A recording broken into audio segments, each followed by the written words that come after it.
Hello, do you ever feel like you are just pretending to be a musician and you're waiting for a tap on the shoulder and to be exposed as a fake or a fraud? Perhaps you feel that your successes are not deserved or your achievements are not deserved. And if that is the case, then it's possible that you are suffering from imposter syndrome. Of course, this is very common, especially among musicians. And that's what I would like to talk about in this video today. Before we get started though, I should say that I am not a trained psychologist, I'm not a trained counsellor or anything like that. So everything that I'm talking about in today's video is based purely on my own experience, albeit experience of, I don't know, more than 20 years of being a musician and being a teacher and so on. But yeah, it's all based on my own experience. So if you are somebody who is suffering with any kind of mental health condition, of which imposter syndrome could be and also could lead to, then I would urge you to seek professional advice. With that out of the way, let's just think for a minute. What is imposter syndrome? Have you ever heard of imposter syndrome before? It's highly likely that you have, or it could be that you are in actual fact suffering from imposter syndrome and you don't even know it. So, imposter syndrome, as I said, is very common. There are a lot of famous musicians that suffer from imposter syndrome. Anyone from David Bowie to Hans Zimmer to even, I think, Paul McCartney has mentioned suffering with imposter syndrome at some point. And it does seem to be that musicians are highly prone to imposter syndrome. It can affect anyone really in any walk of life, any job, any career, any pursuit. But musicians and artists, I guess, are particularly prone to imposter syndrome, and that's probably due to the sort of very personal nature of being a musician and of making music. There's no sort of objective measure of what is good music. Although, you know, some people might argue there are ways of measuring music, but we all have our own ideas about what is good music and music that we like, and it's all a matter of opinion really. And then of course with the advent of social media and, you know, platforms such as YouTube and Instagram and all the rest of it, it's very, very easy to compare yourself to other people. And once you start doing that, it's very easy to sort of go down the road of feeling negative about your own music and feeling like you are not deserving or not worthy, or that you're not a real musician, etc, etc, etc. So before we go any further though, let me just, as always, just invite you to hit that subscribe button if you would like to see more of these videos. I know there's, you know, sort of 60% of people watching these videos are not subscribed. It really does help the channel, and it helps me if I know that people out there are enjoying the videos. So please do hit the subscribe button. Okay, so what actually is imposter syndrome? Well, I guess it's that feeling that you're not really what you're portraying to or purporting to be. So you're not really making real music. You're not a real musician. Maybe even you're not a real modular synth artist, whatever that is. It could be downplaying your achievements. You know, saying to yourself, "Oh well, you know, it wasn't whatever it is that I did. It was just luck. I'm not really that good." You know. It could be avoiding releasing your music because you think it's not good enough. It could be feeling that you don't deserve the audience or the followers that you have. It could be comparing yourself to others and feeling bad about what you do. So these are all symptoms, you could say, of imposter syndrome. And I think the first thing to accept when talking about imposter syndrome is that it is very, very common. In fact, it might be even so common that everybody at some point will have imposter syndrome. whether it is thinking about yourself as not a real musician, or that you're, whatever it is that your job is, that you're not really doing a proper job, and that somebody's going to find you out and you'll get the sack or something like that. Or maybe even if you're a parent, you might even feel that you're not parenting properly. You're not a good enough parent. You're not a real parent. It can affect so many people, and it probably at some point touches everybody. There's probably nobody on the planet that at some point in their life cannot turn around and go, do you know what? That was me. In that situation, I felt that I was not the real deal. I was waiting for somebody to come and tell me that, I'm sorry, you're not a real whatever. And that's definitely the experience that I've had throughout my lifetime, and still do to this day. So if I just give you a very, very brief account of my time on this planet as a musician. So my earliest attempts at music, as probably the same for many people, were at the age of, 5 or 6, when I was in school and learning to play the recorder. I hated it. I really didn't want to do it, but I think my mom probably said, no, you need to learn some music, so you're going to have recorder lessons. It didn't last very long. A little bit later, a couple of years later, I started having keyboard lessons at a local music school. And I guess you learn, you have a book that you learn songs from. You play the melody with one hand and the chords with the other hand. It's not like properly playing the piano or anything like that. You're, the left hand plays an automatic accompaniment. You just change chords. So I played the keyboard for a couple of years, and to be honest, it was probably a little bit of a fad. I enjoyed it to start with, but after a while I didn't want to practice it anymore, so I stopped practicing and eventually stopped the lessons. Then I picked up the guitar. The guitar was probably the first instrument that I ever really, really, really, really wanted to learn how to play. And that was at the age of 14. By that point, I'm in high school.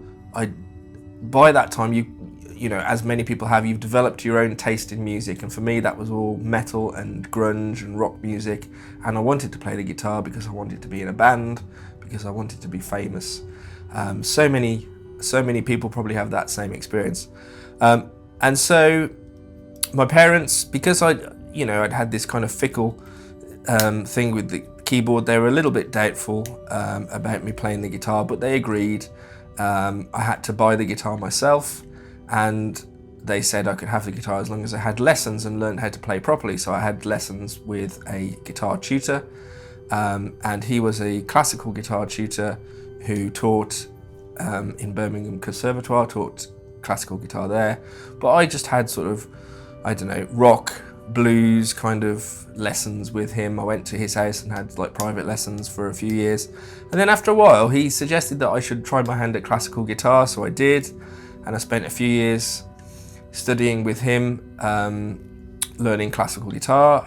I had music theory lessons outside of that. But yeah, so skipping back a bit, so I took my GCSEs, which are the qualifications you take here in the UK around the age of 16, and I did GCSE music as one of my choices of subject. So I did that. I wanted to carry on studying music, but my parents were against it. So they said, no, you can't do that. You need to focus on something that's going to get you a job. So at that point, my formal music education stopped at the age of 16, and I carried on having my guitar lessons, and I carried on studying music myself, pretty much, for, well, until this very day. So my formal music education at that point stopped. I went off to university. I did geology as a subject at university, so nothing to do with music. Came out of university, lived in China for a while, taught English for a while, came back, trained as a high school teacher, absolutely hated it. That's another subject though. And eventually I set myself up as a guitar teacher. So at this point I must have been in my early 20s. So I set myself up as a guitar teacher. I'm playing in bands. I've been playing in bands for a long time. I was still having lessons with my own guitar teacher. In fact, it was him that really sort of got me started on that path. And for several years, playing guitar and teaching other people to play guitar was my sole source of income. It paid for my mortgage, it paid my bills, and I was self-employed, and yeah, so you could say technically that I was a professional musician for that time. Eventually I got a job then working in a college, an FE college here in the UK, so that's students aged 16 to 19, where I was teaching music. Still kind of mainly guitar based, and then through lockdown I got into modular synth, and that's led on to this what this channel has now become, and also that's led me to a year or so, I don't know actually how long it was, 18 months ago I started a PhD in music composition based around modular synth. So throughout my whole lifetime, music has been a huge driving factor and something that's very important to me. But my formal music education stopped at the age of 16. And although I continued to study music myself, to quite a high degree I would say, my playing ability on the guitar is, above average I would say. My musical theory knowledge is above average. I know what I'm doing. However, and even now I am studying a PhD in music composition. You don't get to study a PhD in music composition without knowing something about music. But I still have this nagging feeling in the back of my mind, which has been there throughout my entire life, that I am not really a musician, that I'm just kind of pretending at it. And I think in part that is due to the fact that, and I don't know why, that is due to the fact that my formal music education or formal music training stopped at the age of 16. And so therefore, I'm obviously not a proper musician because I've not been properly trained. The truth of the matter is that I have a lot more knowledge and skill than a lot of musicians that have gone through that formal process. And in fact, sometimes musicians that had gone through high school and then college and then university would come to me for lessons. So it's absurd really that I should think of myself as not being a proper musician, but it is there. And even now I'm on a PhD studying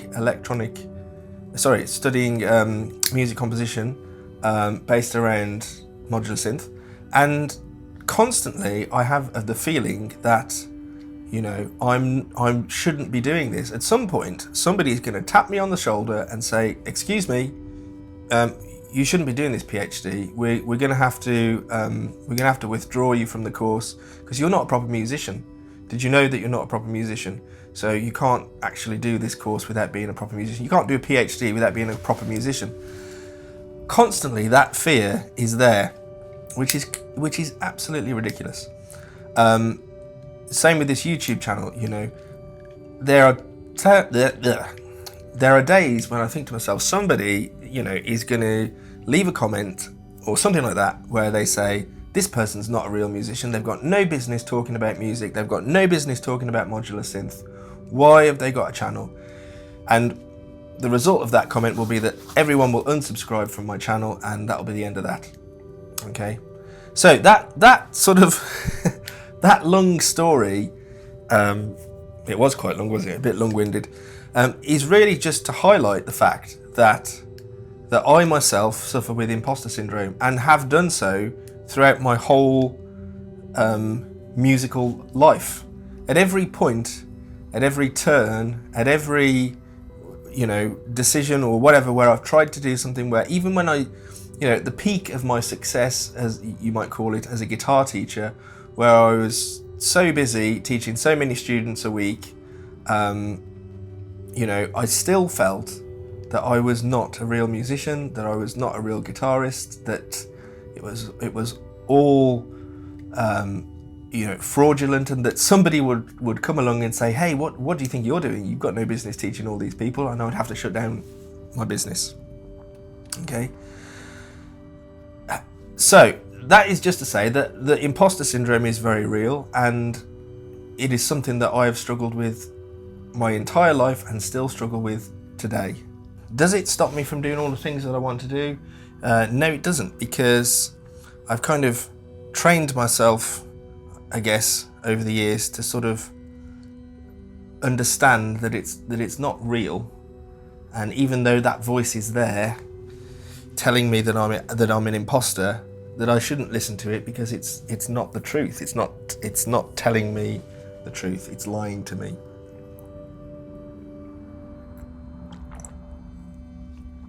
So if that is you, if you are somebody out there that feels that you are a fake or a fraud or an imposter, and that you're not a real musician, you're not a real modular synth person, whatever, and I suspect that there might be, because some of the comments that I see from people on this channel suggest that there are people out there who think that they are not real musicians because their choice of music making is a modular synth.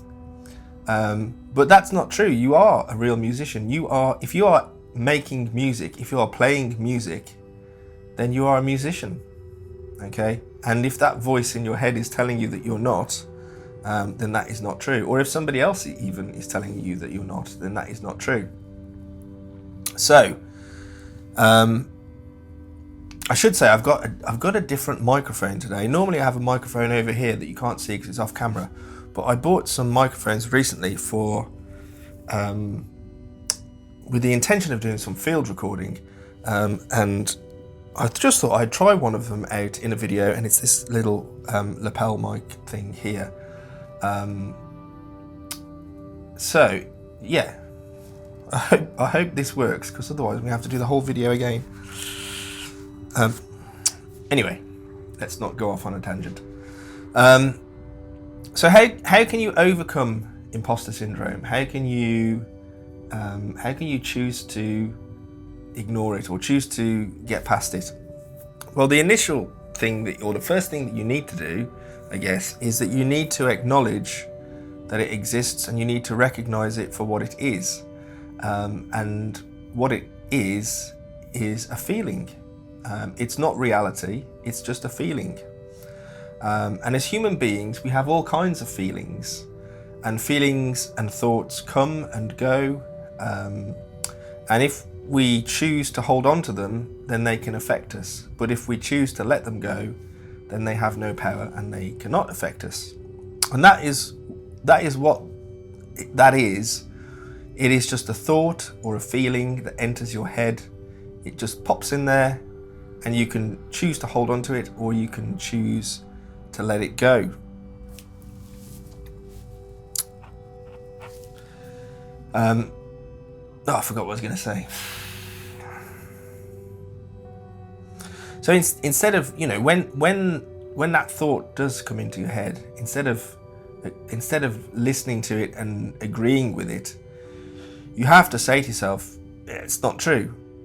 I do deserve this. I am a real musician. I am whatever it is. And look for the reasons why that is the truth. And you will find those reasons in your world, in your reality. You will look and you'll see that you've worked hard to do whatever it is that you're doing. That you've practiced, that you've done the work, and the result is the music that you've made. So you have to acknowledge that it's there, and you have to say to yourself, no, that is not the case. I think it helps as well to understand that it's something that everyone feels at some point. I don't think there is a single person that I've met that at some point hasn't felt that they were faking it. that they were not the real deal. And you know, the people who are successful, I guess, are the people who overcome that feeling and are able to acknowledge it and to push on and carry on doing whatever it is they're doing, even though they feel that they shouldn't be, or that they're, you know, an imposter. What else could you well, you can try and measure success, I guess, in a different way. And I talked about this in another video. Are you successful? I can't remember what I called the video. What is success? You know, and I think in that video I argued that success is not attached to money or status or being signed or anything like that. And maybe it's not attached to a qualification even. Success is setting out to do something and then doing that thing and achieving it, whatever that may be. So, you know, if we can use that as a measure of success, you know, if you set out to write a song and release it and you've done that, then you are successful. It doesn't matter how many people listen to it or whether you make any money from it or whatever. You've done what you set out to do. You've been successful.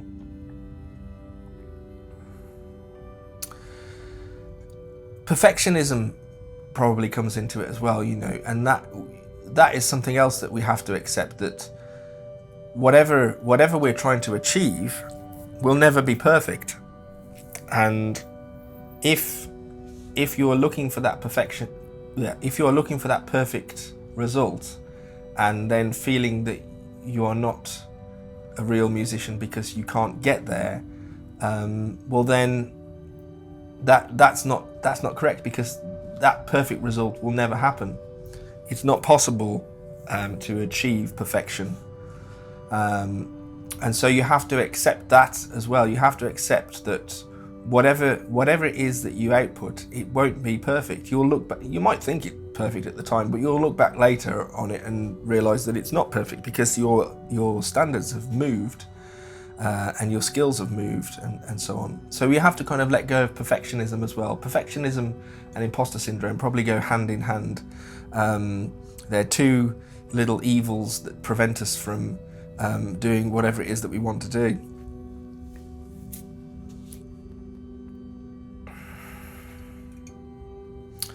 And I suppose we also have to accept that really you probably never overcome that feeling. Whatever you're doing, you'll always probably have a little nagging voice in the back of your head that's telling you that you're not good enough to do that. And that's probably because as soon as you've done something and you go on to do the next thing that you do is probably going to be harder than the last thing that you did. And if you're forever challenging yourself and pushing yourself forward, then you're always going to have a little nagging voice that's telling you you're not good enough to do that. And if you listen to that voice, well, then that will keep you at a level, and you'll never get better and you'll never improve. So you also have to accept that imposter syndrome is never going to go away. It's always going to be there. We can just choose to not listen to it and to just acknowledge it and then let go of it. Okay, so I think this is kind of all I wanted to say about this. I probably rambled on for a little while. I don't know. Does that resonate with anyone out there? Do any of you struggle with imposter syndrome? And what has helped you to push through it?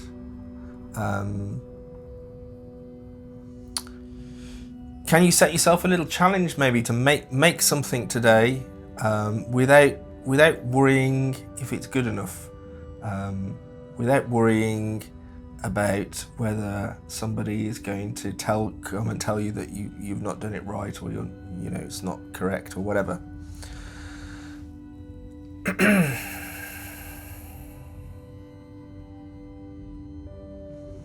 And if you are somebody who is suffering with imposter syndrome, then please just remember you are a musician. You are, if you're watching this channel because you're into modular synth, you are a modular synth artist. That is real music. That makes you a real musician. Just because you can't read dots on a page, it doesn't matter. You are a real musician, a real artist. And the only permission that you really need is from yourself, and you can give yourself that permission. So thank you for watching. I hope you found this video interesting. Please leave a comment and hit the subscribe button if you'd like to see more of these videos. And until next time, I'll say cheerio. Okay, bye bye.